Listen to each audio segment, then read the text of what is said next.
2021 episode. Tonight I will be ranking what I believe to be the best 20 albums of 2021. I'll also throw in about 20 honorable mentions as well.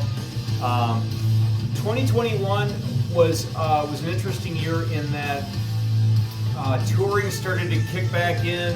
There were a lot of releases, but there weren't a lot of what I would call just masterpieces, but there were just a ton of really good albums. So it was like I had my number one, and then it was like everything else. Like I had, like these top 20, I definitely like my 15 through 2, all those albums were like really good. And then there was one that stood out among the pack, in my opinion. But 2021, at least, I know there was some touring at the very beginning of 2020, but it was kind of just not happening for well over a year. But I did get to go to 2 concerts in November, which was nice. So, let's see, we'll get into it. I think this wasn't a year necessarily where I found any new bands.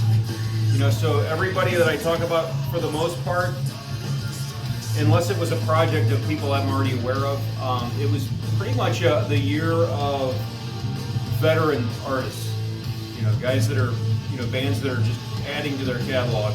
No newbies that I was able to find this year, but maybe a band that, a couple of bands that were new to me, but not on their first album.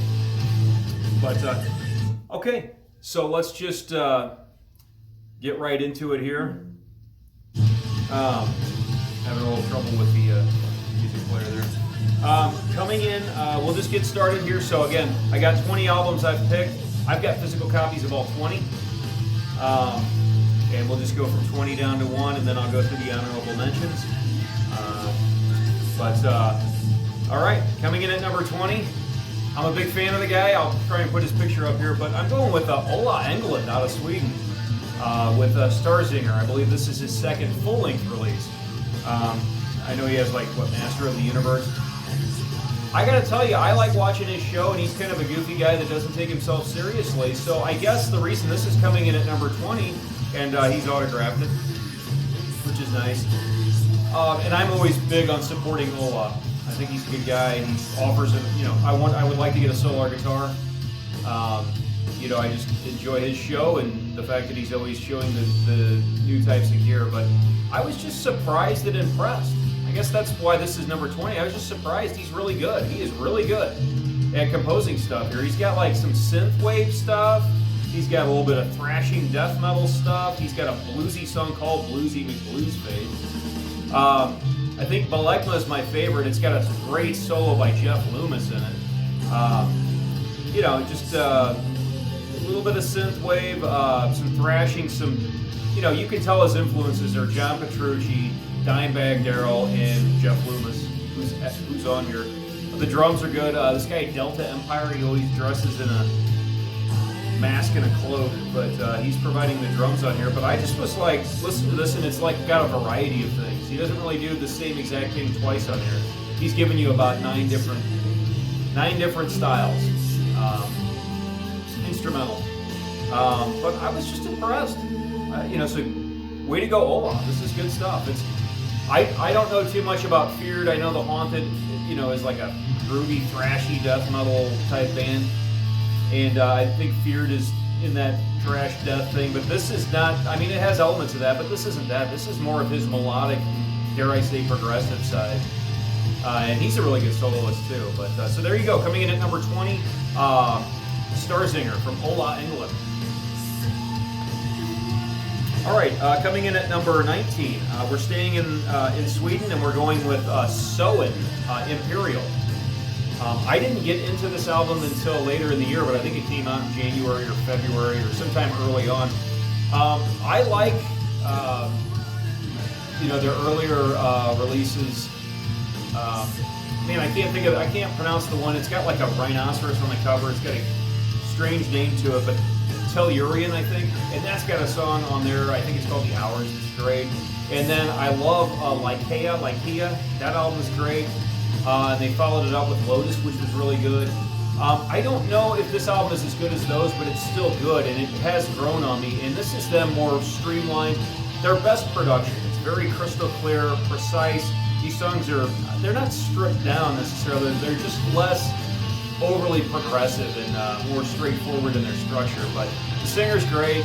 The musicians here are great. These songs will catch you over time. You know, if you like good riffs, hooks, good vocals, solid playing, you can't go wrong with Soen. And I don't know if I'll do an episode where I just rank Soen, because I think they qualify now in my book. This is their 5th studio release, and I own 4 of them. If I don't rank them outright, I'll do them as part of a 3-pack, because they're a really good band that nobody really talks about or knows about. But so there you go. At number 19, I'm going with Imperial from Soen. Okay, coming in at number 18, boy, you know, I used to love these guys, and I still do. I still support them, but number 18, I'm going with The Absolute Universe, the Ultimate Edition by Transatlantic. So this is the supergroup featuring Mike Portnoy, Neil Morse, Pete Trewavas of Marillion, Roy Nistold of the Flower Kings. And, you know, they have two versions.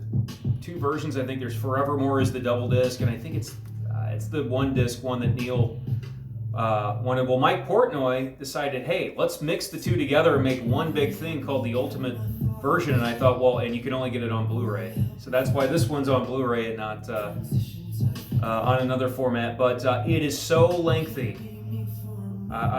Let's see, what is the time on this? Does it even say? But man, this may be a great album.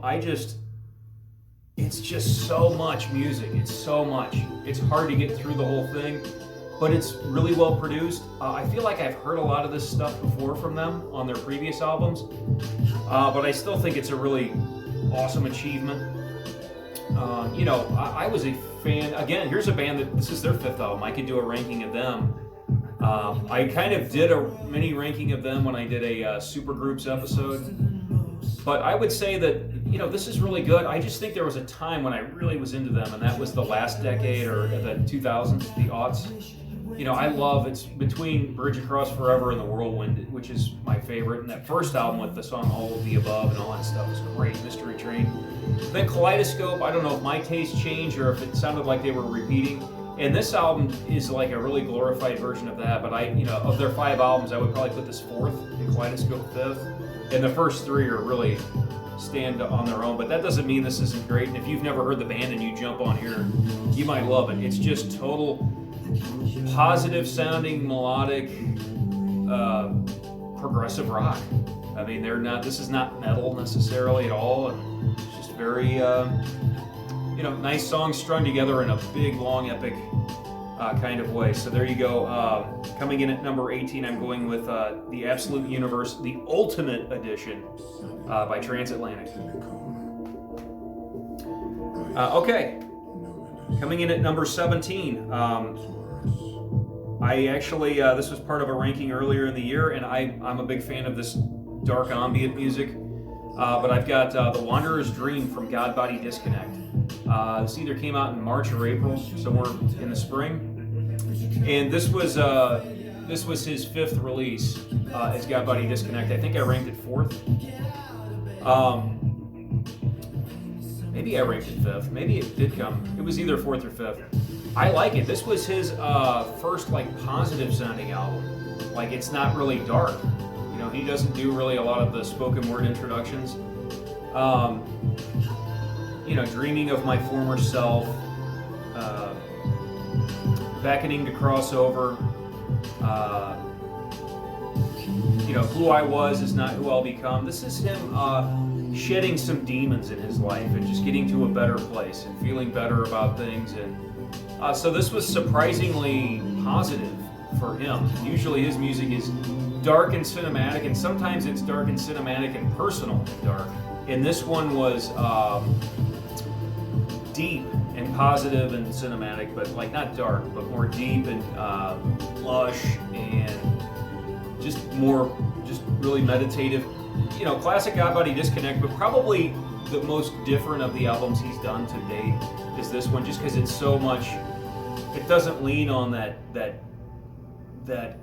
empty, dark, horrific kind of spaces that his other albums do, which, by the way, he does a great job of that. But so there you go. Coming in at number 17, I have The Wanderer's Dream by Godbody Disconnect. Okay, coming in at number 16, a band I've loved since high school, and this just came out less than a month ago. But I'm going with Cynic, Ascension Codes. This is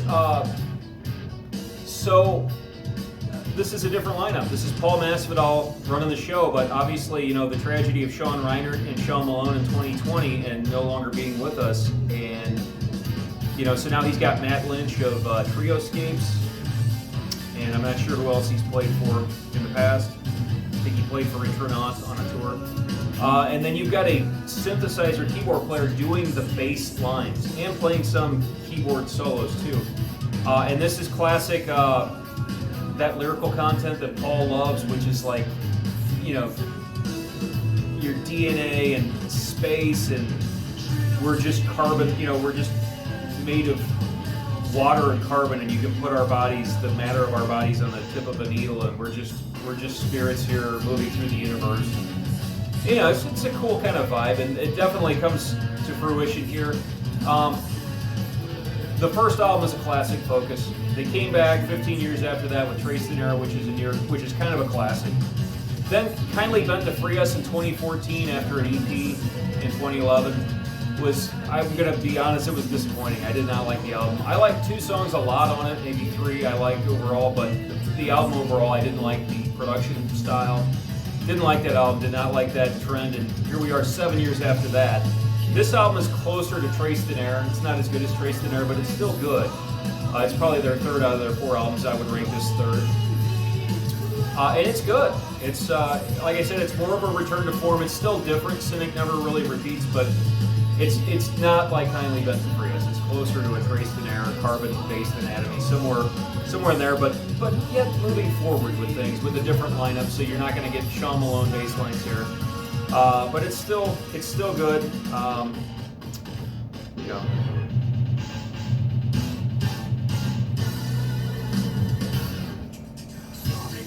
All right, more on that later.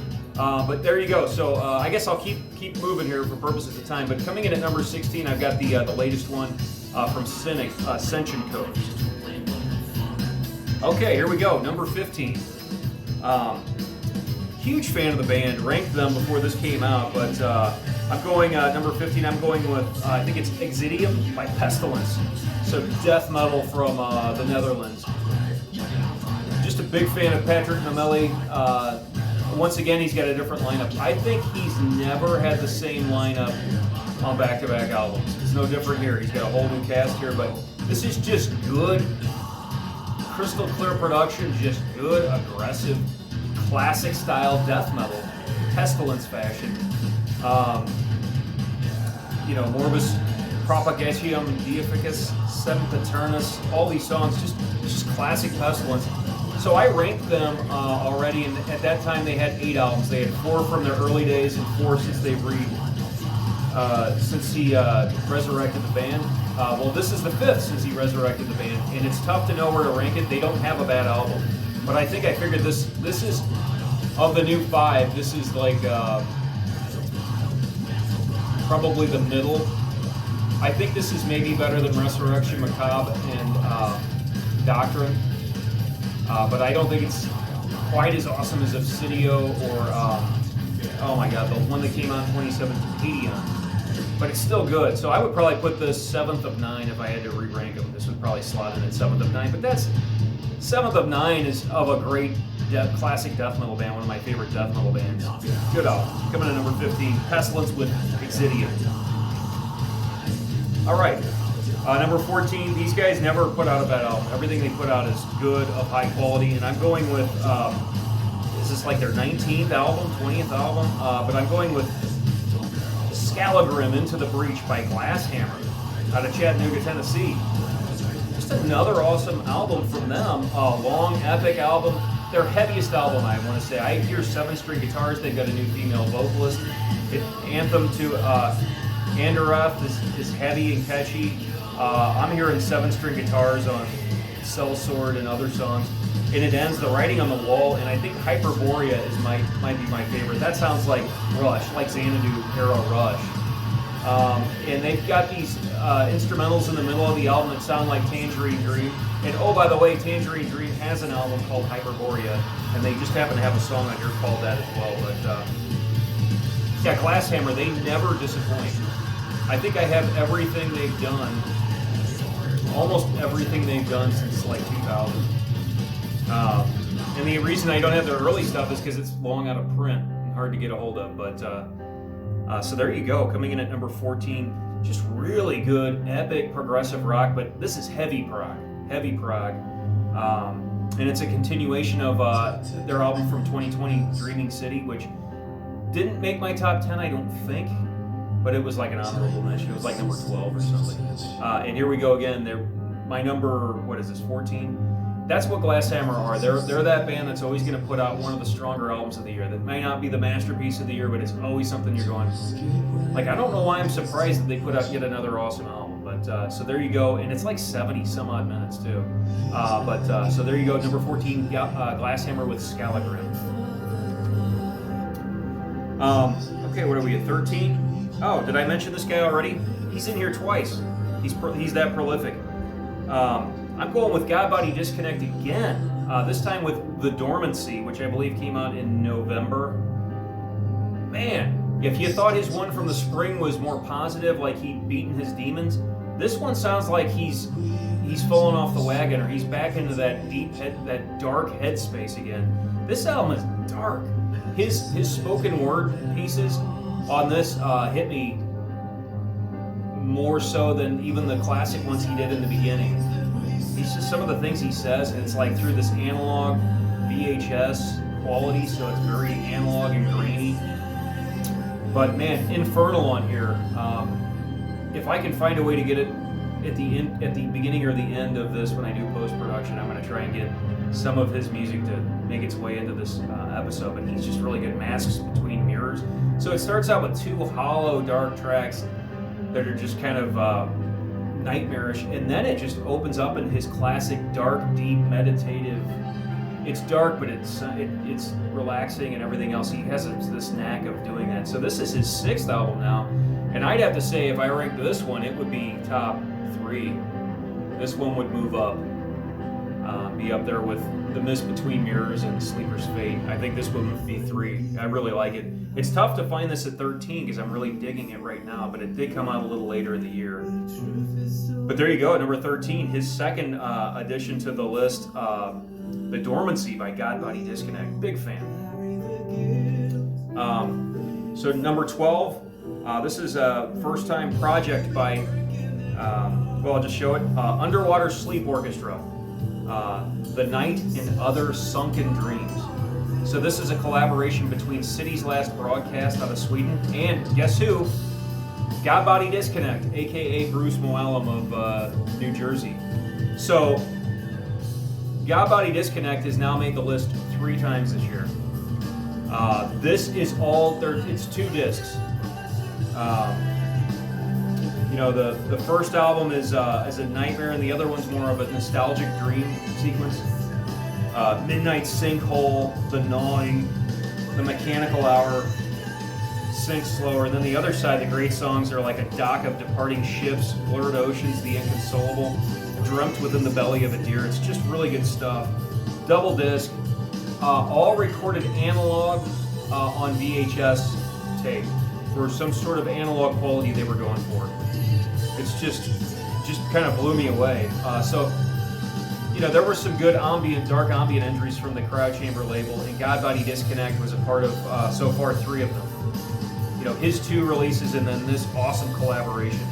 These guys collaborated also with Atrium Carcieri on Miles to Midnight, which is great as well. But there you go. At number 12, Underwater Sleep Orchestra with The Night and Other Sunken Dreams. Okay, coming in at number 11. Always highly anticipated. And I'm going to go see them in concert in February because it was rescheduled. But I've got A View from the Top of the World by Dream Theater. Just another solid release by these guys. They're just, you know these guys. You know Petrucci. You know Jordan Rudess, you know, everybody in this band. It's just another solid album from them. My only thing with Dream Theater is I don't know if they've set the bar so high for so long, and I don't know if they're really reaching any new ground anymore. So I'm wanting them to be truly progressive, you know, progressive in the true sense of the word. I don't really know if they're progressing. I think the big thing on here is Petrucci's using an 8-string from time to time on Awaken the Master for sure in the beginning. So that's the one thing on here that I find different. But for the most part, this is a lot of stuff. It's well produced, but it's a lot of stuff that we've heard before. I've heard almost all of these types of solos and hooks and types of songs from them before, especially during the Mangini era, if not, you know, on some of those later Portnoy releases. But, you know, the title track's over 20 minutes. It's good. The last Awaken the Master and the title track to end it are probably, for me, the highlight. But, you know, the Alien's good to start it. Answering the Call's good.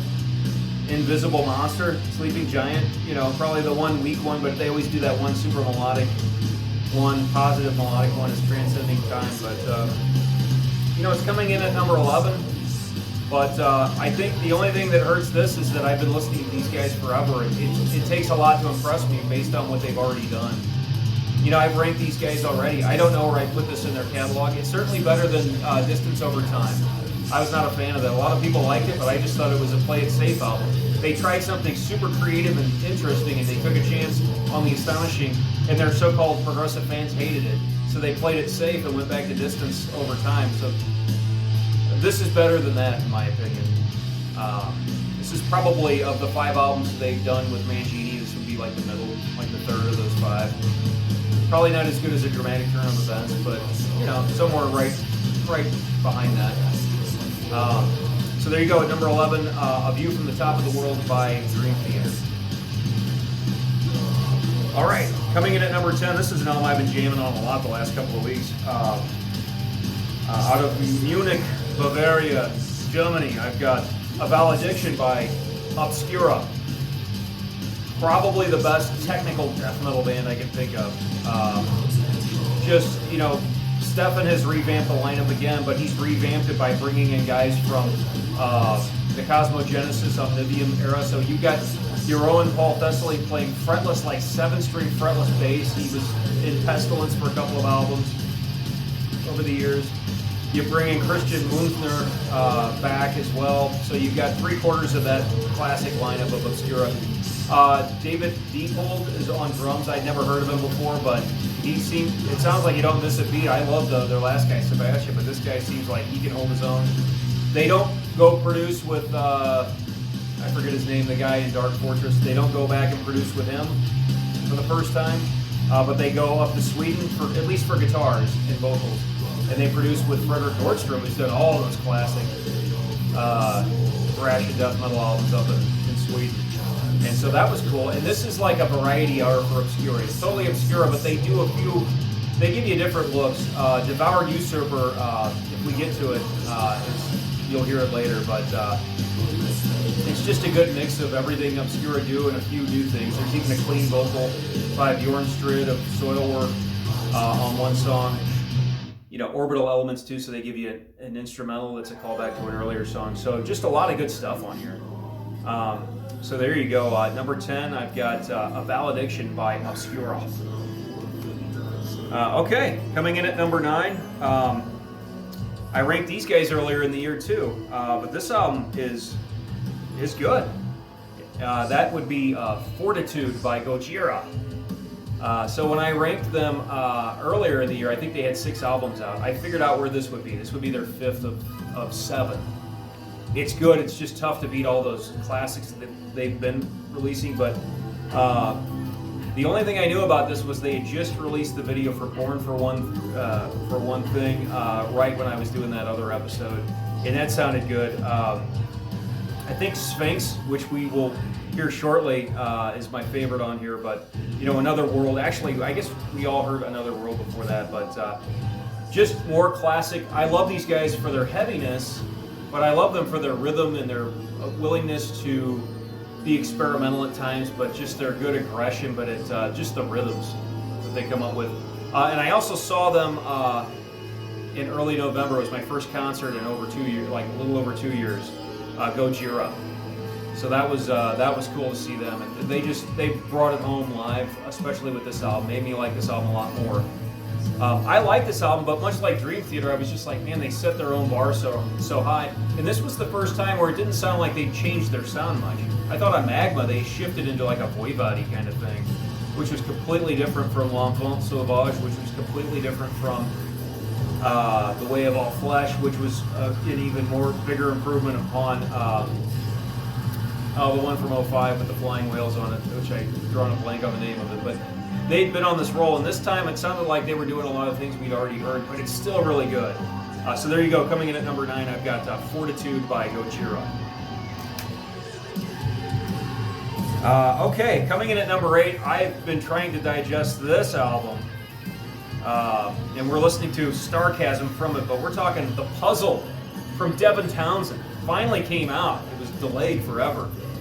It also has Snuggles, a lighter ambient piece on the other side, but it's a double album, and it's crazy and complex, but I like it. So I've got to just say that while it's bizarre and completely unpredictable, because Devin Townsend's obviously a genius, it's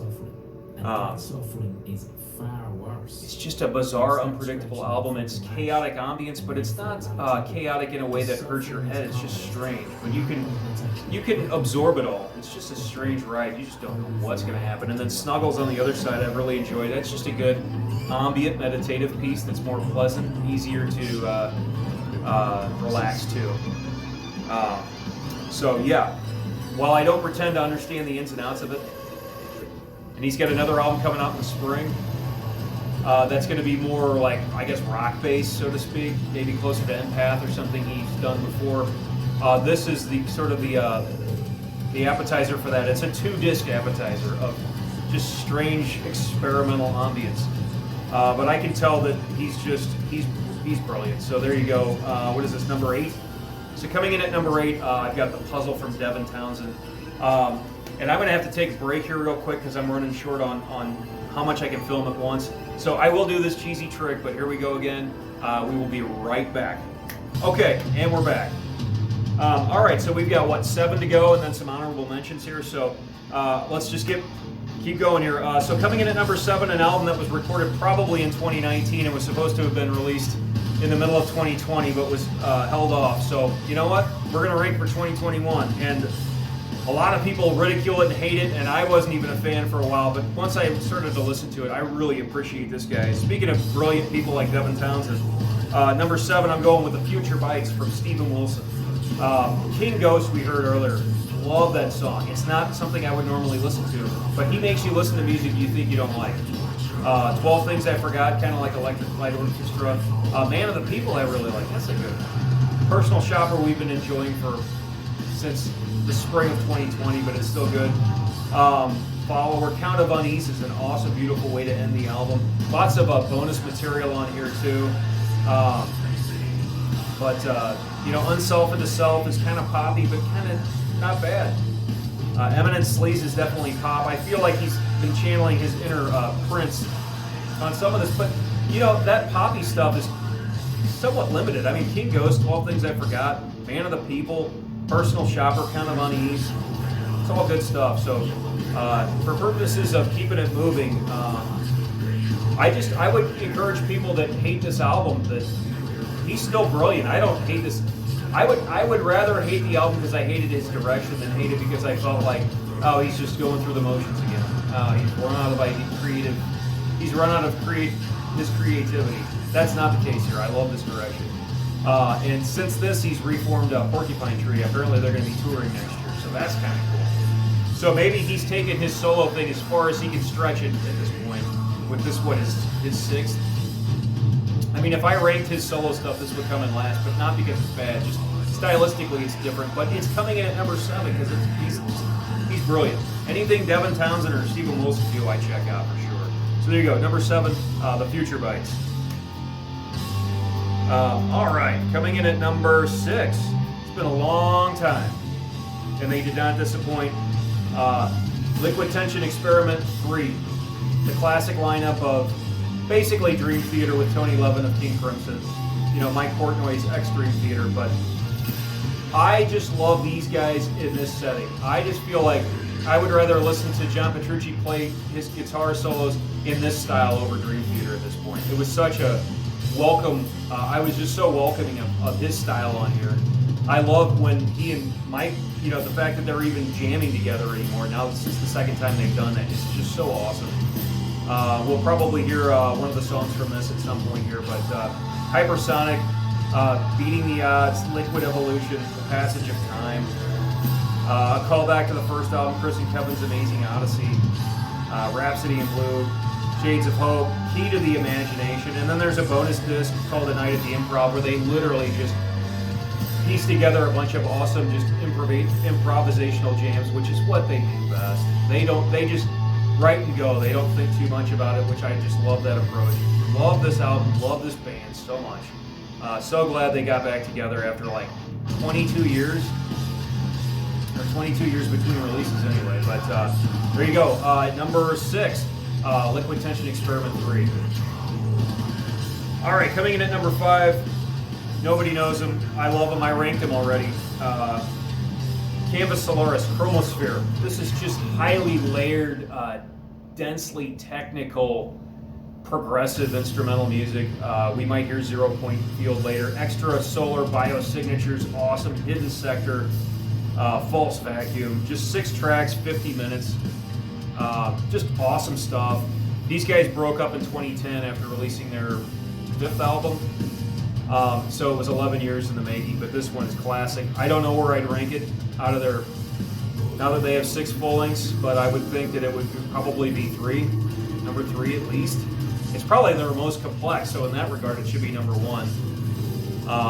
But I'm just glad these guys are back. When they broke up, it really bummed me out because there's nobody that's doing this style, to this specific style. So when they left, I'm like, man, we're missing that, but they're back, and they picked up right where they left off. So Canvas Solaris at number 5 with Chromosphere. If you've never heard of them, go check them out or go watch my ranking that I did about a year ago.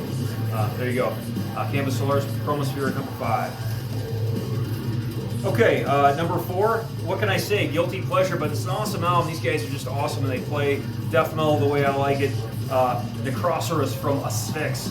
So we already talked about Pestilence from the Netherlands, classic death metal. Well, Martin Van Drunen was in Pestilence at one point in time, and he's been in Asphyx forever.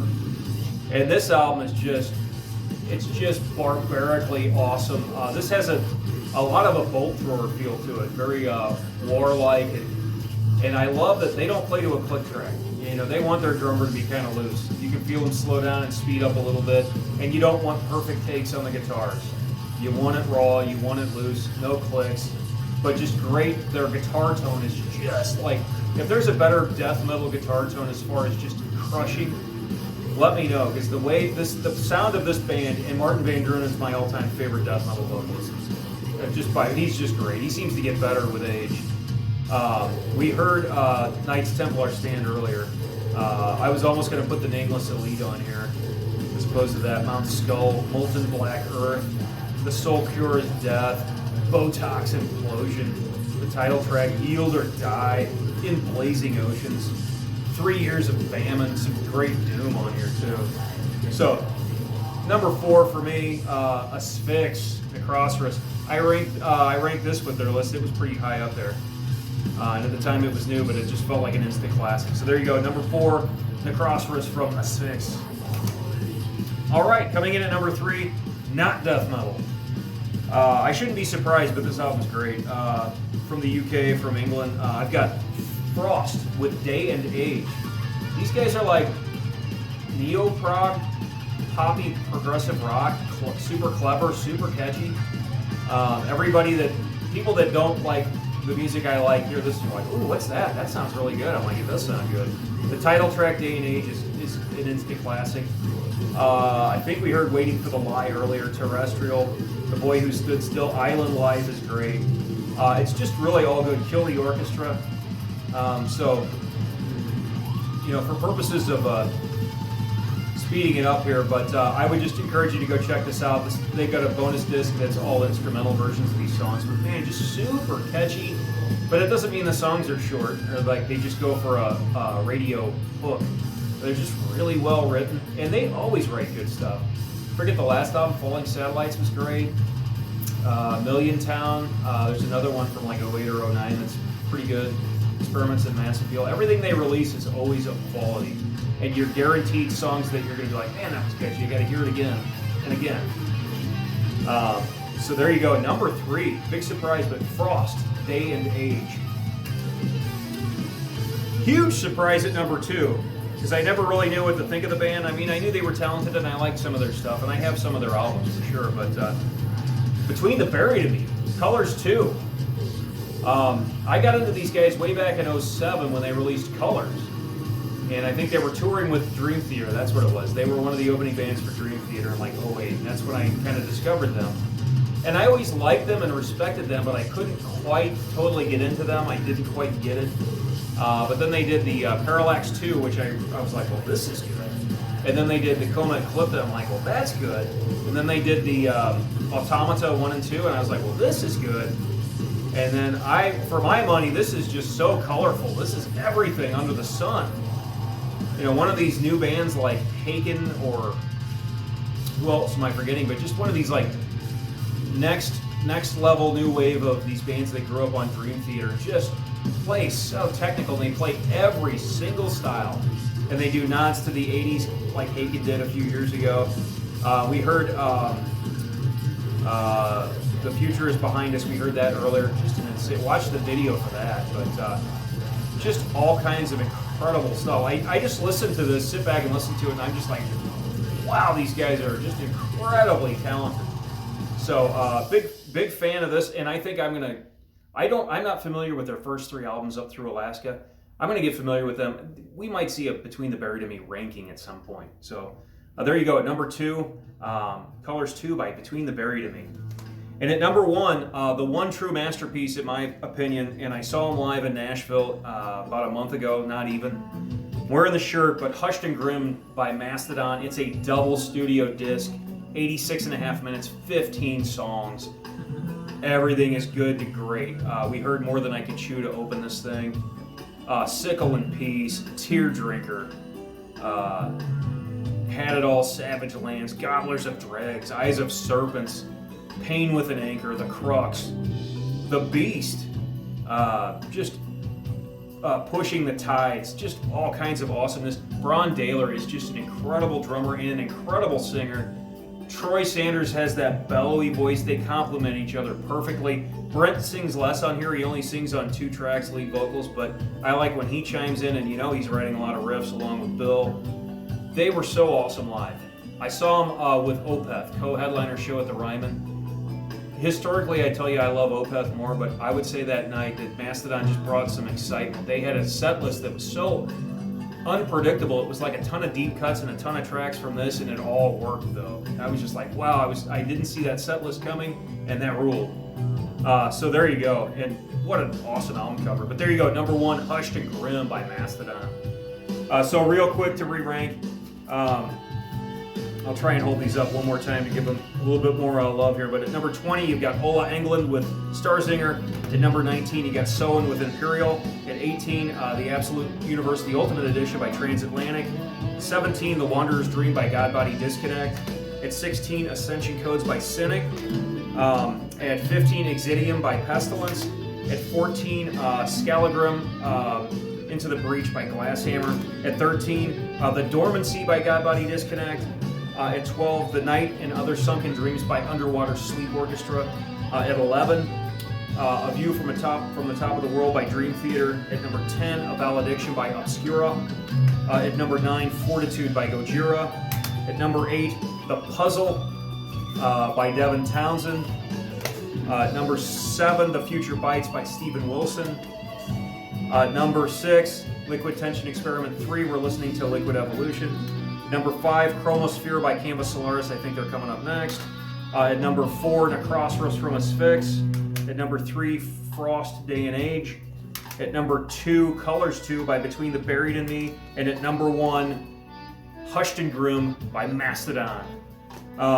So real quick, I also had, I think I counted this as 20 honorable mentions. These are honorable mentions because maybe I don't own them, or I just didn't listen to them enough, or they're an artist I like. I just haven't had a chance to really dive deep into these albums. But I've got Carcass, Fear Factory, Cannibal Corpse, At the Gates, Unleashed, Hypocrisy, Thulkandra, that's a side project, Black and Death Metal by Stefan of Obscura, Dissection Worship. Okay, they're closer back there, but if you like Dissection, Thulkandra. Enslaved, they had an EP.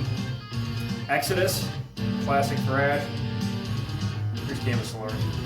Iron Maiden, of course. Leprous, Scale the Summit, strange band KO Dot. Alpha Zone, some good dark ambient stuff. Wide Eyes, they still play Gent. Oh, here's Alien Weaponry. I did an Australian scene episode, and I should have mentioned them because they're from New Zealand. They're not Australian, but they're from that part of the world. Alien Weaponry. They opened for Gojira. They're cool. They're like Sepultura Gojira, but they sing in Maori. So they got their own thing going on. Very tribal, rhythmic, heavy. Let's see, Steve Hackett, he had 2 releases this year, much like Godbody Disconnect was busy. Steve Hackett, 2 releases. I'm going to go see him next spring. He's coming here to hopefully play a lot of the classic Genesis and some of the best of his newer material. Tremonti, and last but not least, Jerry Cantrell. Who doesn't love Jerry Cantrell? But so there you go. That is ranking, in my estimation, the 20 best albums that I heard of 2021, and then giving a nod to 20 honorable mentions as well. So there you go. Thank you for watching this special episode, and I will see you next time. I will see you next year. Thank you.